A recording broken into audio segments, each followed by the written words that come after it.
नमस्कार, मैं हूं आपके साथ प्रदीप आजाद। देश के कुछ राज्यों के अन्नदाता आज सड़कों पर हैं। प्रदेश के बॉर्डर्स पर डेरा जमाए बैठे हैं। अपनी कुछ मांगों को लेकर वो अड़िग हैं। सरकार ने उन पर नजर रखने के लिए पहरा लगाया हुआ है। पहरा कड़ा है और कड़ा इतना कि अगर बॉर्डर से कोई आम शख्स भी निकलना चाहे तो उसे काफी मुश्किलातों का सामना करना पड़ रहा है। दरअसल किसानों ने अपनी मांग सरकार के सामने रख दी।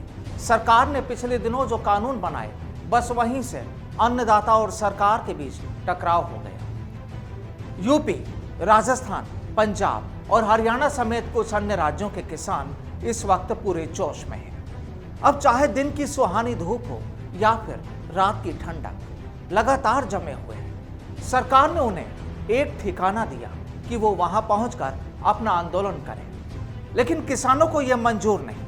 अब बस वो यही कह रहे हैं कि उन्हें बॉर्डर से हिलाया नहीं जा।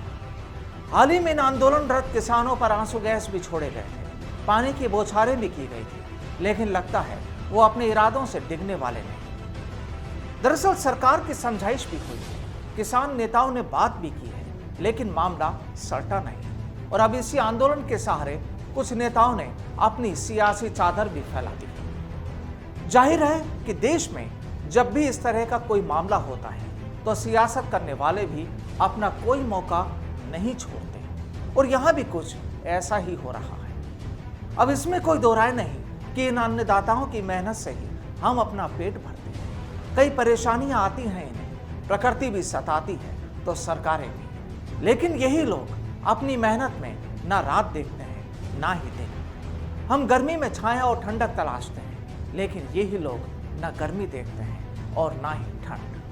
बस अपनी मेहनत में जुटे रहकर हमारे लिए अन्न तैयार करते हैं। अब यूं तो सरकारें इनके लिए जो कानून बनाती है, कहा तो यही जाता है कि किसानों की भलाई के लिए है, लेकिन अगर किसानों को कहीं ये लगता है कि वो कानून उन्हें नुकसान पहुंचा सकता है तो सरकार को भी साथ बैठना चाहिए, उनकी शंकाओं को दूर करना चाहिए, उनकी परेशानियों से खुद को जोड़ना चाहिए, ताकि इस तरह के आंदोलन की तस्वीरें तैयार ही ना हो।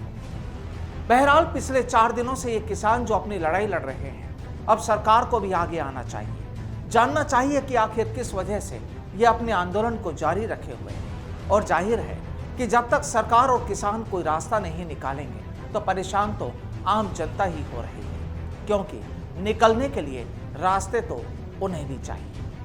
नमस्कार।